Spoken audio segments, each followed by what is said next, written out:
ನಮಸ್ಕಾರ ರೀ ಎಲ್ಲರಿಗೂ ನಮ್ಮ ಪಾಕ ಸಂಗಮ ಚಾನಲ್ಗೆ ನಿಮ್ಮೆಲ್ಲರಿಗೂ ಆಧಾರದ ಸುಸ್ವಾಗತ. ಇವತ್ತು ಬಹಳ ಸುಲಭವಾಗಿ ಮಾವಿನಕಾಯಿ ತೊಕ್ಕು ಅಥವಾ ಚಟ್ನಿನ ಹೆಂಗೆ ಮಾಡೋದು ಅಂತೇಳಿ ನೋಡೋಣ ಬರ್ರಿ. ಇಲ್ಲೇ ನಾನು 2 ತೋತಾಪುರಿ ಮಾವಿನಕಾಯಿನ ತೊಗೊಂಡೀನಿ. ಇದ್ರ ಹುಳಿ ಸ್ವಲ್ಪ ಕಡಿಮೆ ಆಗಿರ್ತದೆ. ನೀವು ಹುಳಿಯಾಗಿರೋ ಮಾವಿನಕಾಯಿನೂ ಬಳಸ್ಕೋಬಹುದು. ಎಲ್ಲ ಮಾವಿನಕಾಯಿ ಸಿಪ್ಪೆನ ತೆಗೆದು ತುರಿಬೇಕು.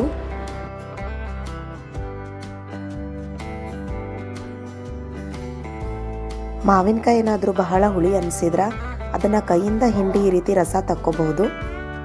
ಈ ತೆಗೆದಿರೋ ರಸದಿಂದ ನಾವು ಪಾನಕನಾದರೂ ಮಾಡ್ಬೋದು ಅಥವಾ ಸಾರು ಪಲ್ಯದಲ್ಲಾದ್ರೂ ಹಾಕೋಬಹುದು. ಈಗ ಒಂದು ದಪ್ಪ ತಳದ ಪಾತ್ರೆನ ಬಿಸಿಗಿಟ್ಟು ಅದರಲ್ಲಿ 4 ಚಮಚದಷ್ಟು ಎಣ್ಣೆನ ಹಾಕೋಬೇಕು. ಅದಕ್ಕೆ 1 ಚಮಚದಷ್ಟು ಸಾಸಿವೆನ ಹಾಕೊಳ್ಳೋಣ. ಸಾಸಿವೆ ಚಟಪಟ ಅಂತ ಅಂದ ಮೇಲೆ 10 ರಿಂದ 12 ಲವಂಗ ಹಾಕೋಬೇಕು. ಒಂದು ಅರ್ಧ ನಿಮಿಷ ಆದಮೇಲೆ ಲವಂಗ ಈ ರೀತಿ ಉಬ್ಕೊಳ್ತಾ ಬರುತ್ತೆ. ಆಗ ನಾವು ಇದಕ್ಕೆ ಒಂದು ಅರ್ಧ ಚಮಚದಷ್ಟು ಇಂಗನ್ನು ಹಾಕೋಬೇಕು. ಜೊತೆಗೆ ಒಂದು ಅರ್ಧ ಚಮಚದಷ್ಟು ಅರಿಶಿನ ಪುಡಿ, 8 ರಿಂದ 10 ಕರಿಬೇವಿನ ಎಲೆನ ಹಾಕೋಬೇಕು. ಇದಕ್ಕೆ ನಾವೀಗ ಹೆರೆದಿಟ್ಕೊಂಡಿರೋಂತಹ ಮಾವಿನಕಾಯಿನ ಸೇರಿಸ್ಕೊಳ್ಳೋಣ. ಒಂದ್ಸರಿ ಸರಿಯಾಗಿ ಕೈ ಆಡಿಸಿ ಇದನ್ನು 8 ರಿಂದ 10 ನಿಮಿಷಗಳ ಕಾಲದವರೆಗೆ ಚೆಂದಾಗಿ ತಾಳಿಸ್ಕೋಬೇಕು. ಎಣ್ಣೆ ಒಳಗೆ ಮಾವಿನಕಾಯಿ ಒಳಗಡೆ ಇರೋ ನೀರಿನ ಅಂಶ ಎಲ್ಲ ಹೋಗಬೇಕು. ಅಲ್ಲಿವರೆಗೂ ತಾಳಿಸ್ಕೋಬೇಕು ನಾವು. ಇಲ್ಲಿ ನೋಡಿ, ನೀರಿನ ಅಂಶ ಎಲ್ಲ ಹೋದ್ಮೇಲೆ ಈ ರೀತಿ ಮುದ್ದೆ ಮುದ್ದೆಯಾಗಿ ಒಂದೇ ಸೈಡಿಗೆ ಕುತ್ಕೊಳ್ತಾ ಬರುತ್ತೆ. ಆವಾಗ ಮಾವಿನಕಾಯಿ ಸರಿಯಾಗಿ ಬೇಯ್ದಿದೆ, ಅದರಲ್ಲಿರೋ ನೀರಿನ ಅಂಶ ಎಲ್ಲ ಹೋಗಿದೆ ಅಂತ ಅರ್ಥ. 1 ಮಾವಿನಕಾಯಿಗೆ 1 ಬಟ್ಲು ಬೆಲ್ಲದ ಹಂಗೆ ಇಲ್ಲೇ 2 ಬಟ್ಲ ಬೆಲ್ಲನ ಹಾಕ್ಕೊಳಿಕತ್ತೀನಿ. ಮಾವಿನಕಾಯಿ ಹುಳಿ ಜಾಸ್ತಿ ಇರೋದ್ರಿಂದ ಒಂದು ಅರ್ಧ ಬಟ್ಲ ಹೆಚ್ಚು ಸೇರಿಸ್ಕೊಳಿಕತ್ತೀನಿ. ನಿಮ್ಮ ಸಿಹಿ ಅಳತೆಗೆ ತಕ್ಕಂಗೆ ನೀವು ಬೆಲ್ಲನ ಸೇರಿಸ್ಕೋಬಹುದು.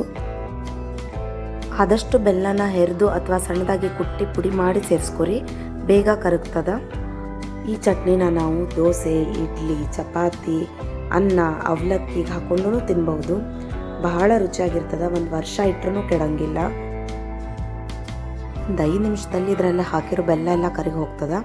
ಆವಾಗ ಇದಕ್ಕೆ ನಾವು ಉಪ್ಪು ಮತ್ತು ಖಾರನ ಸೇರಿಸ್ಕೋಬೇಕು. ಇಲ್ಲಿ ನಾನು 1.5 ಚಮಚದಷ್ಟು ಉಪ್ಪನ್ನು ಹಾಕ್ಕೊಂಡೀನಿ ಮತ್ತು 2 ಚಮಚದಷ್ಟು ಖಾರದ ಪುಡಿನ ಹಾಕ್ಕೊಂಡೀನಿ. ನೀವು ರುಚಿ ನೋಡಿ ಸ್ವಲ್ಪ ಹೆಚ್ಚು ಕಡಿಮೆ ಹಾಕೋಬಹುದು.